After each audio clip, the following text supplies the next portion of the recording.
नमस्कार, स्वागत बोलो कि न्यूज़ बिहार के यूट्यूब चैनल भारत लाइव में।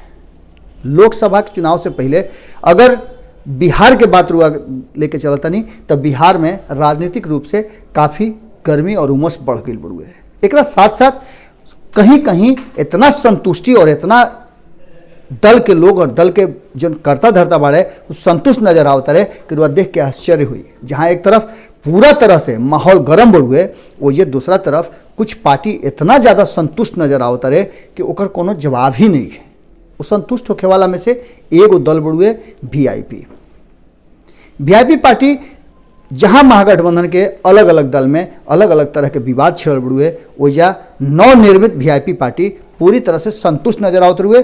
चाहे सीट के लेके होके, चाहे वो अपना कुनबा के बढ़ावे के लेके होके, चाहे महागठबंधन के लेके होके, वो हर बात से इतना ज़्यादा संतुष्ट बाड़े कि ओकर रुआ प्रकटीकरण आ रहा बड़े उनका तरफ से, वो देख के रुआ भी आश्चर्य हुई कि 2019 के चुनाव में इतना संतुष्ट होके वाला एकमात्र ऐसा दल नजर आवता रहे।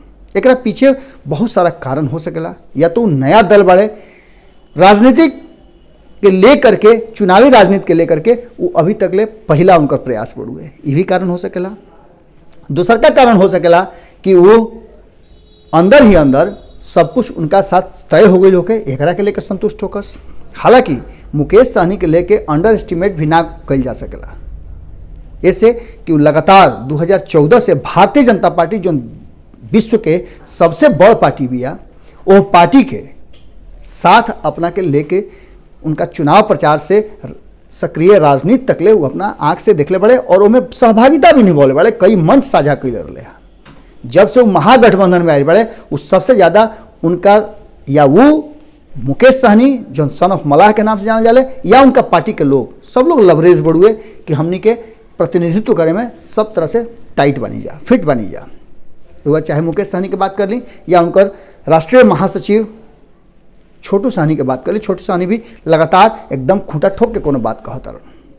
मुकेश सहनी ताज़ा बयान उनकर आयल हा, वो ई आयल हा कि महागठबंधन में सब कुछ ठीक बढ़ुए, 16-17 तारीख के सब कुछ तय हो जाएगी। रुआ याद हुई कि छोटू सहनी बातचीत के दौरान यही न्यूज़ बिहार और भारत लाइव के साथ साझा कैले रहन कि हमनी के जान के कुछ ऐसा बात करते हैं जना से महागठबंधन कन्फ्यूज हो जाओ। जब 3 पार्टी मिल के इतना दावेदारी कर सकता रहे तो हमनी के तो 3 से ज़्यादा बनी जा, 6 से ज़्यादा हमनी के संख्या बढ़ुए गठबंधन के दल के, और हमनी के सबसे ज़्यादा ताकतवर भी बनी जा। प्रतिशत के हिसाब से वोट के अगर देख ली तो 15% वोट तो खुद वीआईपी पार्टी के लगे बढ़ुए। एक बाद उपेंद्र कुशवाहा के बात करी, काल के बात से कहते नहीं है बीच में कि वह सुन ले होगा कि काल जब वीआईपी पार्टी में मिले खातिर काराकट से पूरा दल आयल तो वो का कहले रहा। प्रोसीजर सारा क्लियर हो चुका है।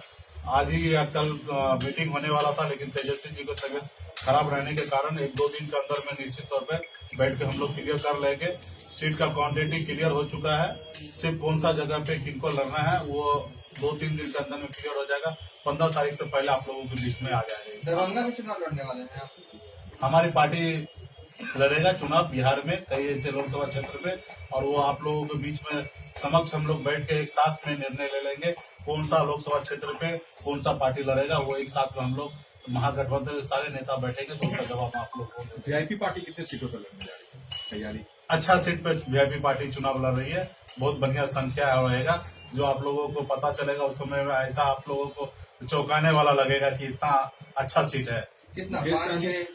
जो भी होगा, लेकिन अच्छा सीट होगा। मुकेश सहनी काफी तैयारी पहले से कर रहे हैं, मगर कभी चुनाव में नहीं गए। इस बार जी हाँ, इस बार हमारे पार्टी की ओर से इस बार मैं चुनाव मैदान में खुद उतरूंगा और आने वाले समय में लड़ाई लड़ूंगा और चुनाव बिहार में 40 लोकसभा सीट है, कहीं से भी चुनाव लड़ूंगा और जीत के दिल्ली में जाऊंगा और अपने समाज को और बिहार के हक अधिकार युवा के लिए आवाज को बुलंद करूंगा दिल्ली में जाके। उपेंद्र कुशवाहा कारागार से चुनाव लड़ने वाला है, तो संजय जी प्रचार भी करेंगे क्या? निश्चित तौर पे हमारे महागठबंधन में के सहयोगी है उपेंद्र कुशवाहा जी, और हमारे संजय केवट जी 2014 में काराकाट में चुनाव लड़ चुके हैं और काफी बड़े संख्या पे 86,000 वोट आया है, और इस बार महागठबंधन के सहयोगी बने हैं।